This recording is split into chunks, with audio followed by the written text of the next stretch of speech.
It's 8 p.m. and here are our top stories. Evictions and foreclosures taking a toll on metro communities. I still don't know where my stuff is going to go. One group of renters given just 2 weeks to find a new home. We were the first to tell you about tenants here at this Denver boarding house scrambling to find a place to stay. Now attorneys have stepped in. We'll have an update just ahead. Meanwhile, homeowners keeping up on mortgage payments but falling behind on HOA fees. I'm shocked. I didn't know that an HOA could do that. An error that is now costing them their homes. This is not fair. This is not fair doing this to us. Plus, police searching for this suspect who shot a woman in a fit of road rage.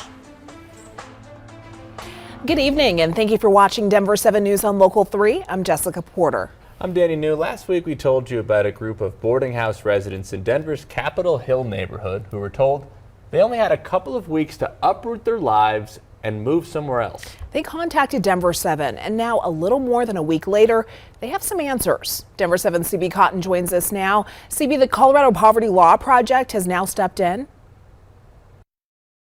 Danny and Jessica, that's right. Attorneys at the nonprofit Colorado Poverty Law Project work to prevent homelessness through legal services and advocacy work. They tell us that after seeing our story last week, they intervened, and now tenants here at the Clarkson Lodge have longer to stay. So last Monday, tenants told us a notice was posted at the Clarkson Lodge informing them the building had been sold and they'd have to be out by March 14th. One tenant told us he and about 30 other people were scrambling to find a new place to live.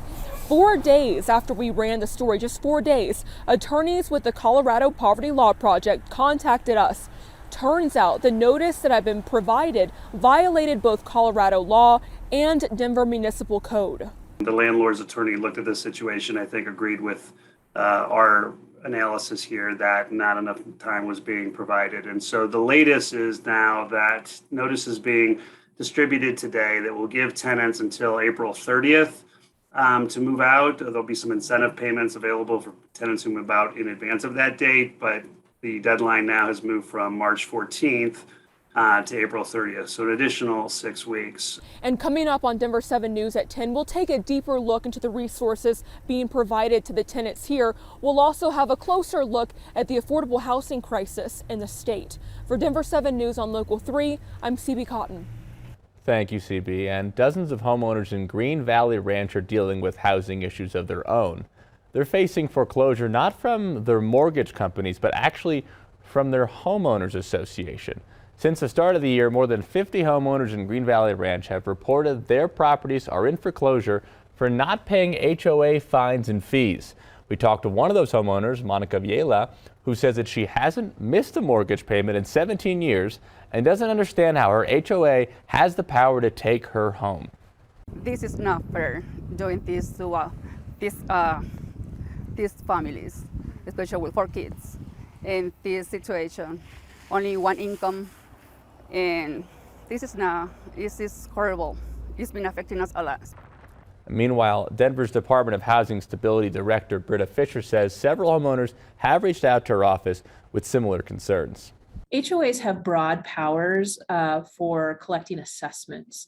And when those assessments, whether that's fines, fees, or other assessments, are not paid, they can put a lien on a home. And those liens can actually take precedence over even a mortgage loan. So to try and sort this out, Denver City Council member Stacey Gilmore, who represents the far northeast part of the city, she's going to hold a town hall Saturday to explain the foreclosure process and the resources available. That will be at the Green Valley Ranch Rec Center from 10 to 1 on Saturday.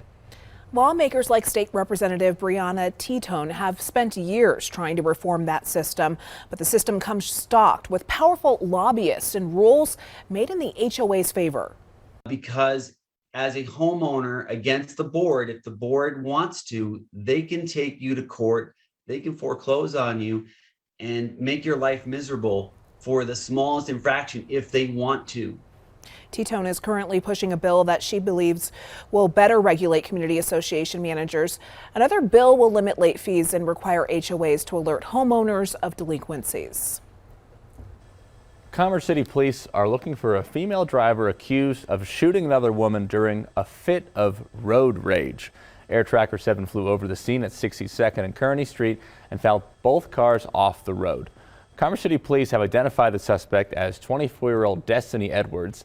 She is wanted for attempted murder, and as of now, we have no update on the victim's condition.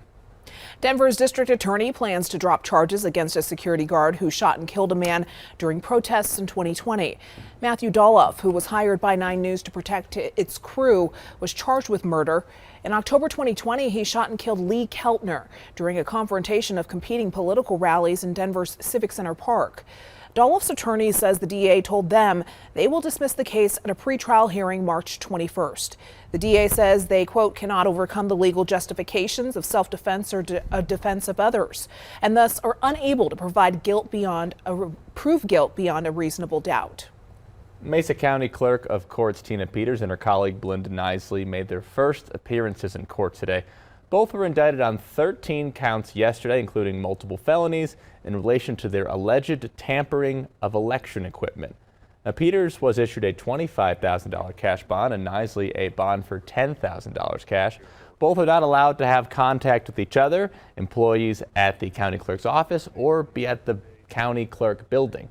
Peters also has to surrender her passport within 48 hours of release and must get court approval if she wants to leave the state.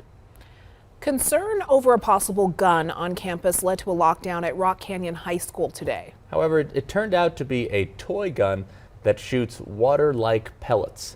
Douglas County deputies say they received a call about someone holding what looked like a rifle and reported popping sounds, and they were able to find the 17-year-old student who allegedly brought that toy gun to school and say that his parents are cooperating. And today's incident comes amid a disturbing new trend. Just yesterday, Erie police warned of a concerning social media challenge reaching middle and high school aged students. A live action game called Assassins, which students use fake guns to target others playing the game. So many things are alarming about it. The name itself, Assassins, the history of the game, how it has evolved, that some schools had been sanctioning the game. And so it's morphed into several different ways. We were just asking caregivers to ask those curiosity questions and make sure that the children know the consequences. Denver 7's Sloan Dickey spoke with police about what signs to watch out for with your children. He'll have much more coming up on Denver 7 News at 10. The Douglas County school community is getting another chance to hear directly from the 2 finalists for superintendent. Former interim superintendent Aaron Kane and executive director of the Parker region Danny Windsor were named the sole finalists last week. You might remember that. But during a forum this evening, Kane and Windsor both responded to questions from members of the Dougco community. Danny, tell us about your leadership style. How do you go about holding people accountable while maintaining a positive and healthy climate and culture? Completely believe it's important to understand that when we come together as a team and understanding what we're working towards, it's a whole lot easier to define what success is.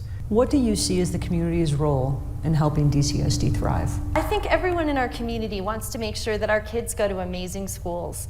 We're dedicated to making sure that we have all kinds of amazing resources in Douglas County. People want their kids to go to fabulous schools. People want to live near fabulous schools.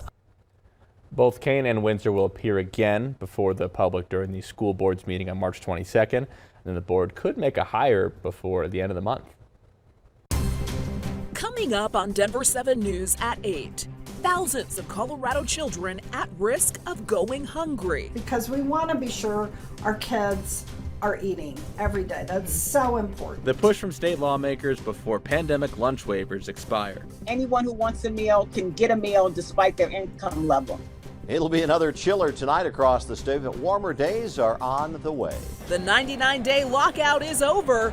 When you can enjoy a Rockies game at Coors Field again. Plus lost, but then found. And said, "We have your stuff." And I'm like, "My stuff? Oh, that was a mistake." How one thrift shop saved 3 generations worth of family history. Really kind of cool to be able to think about that and to, look back at it when it all could have been lost.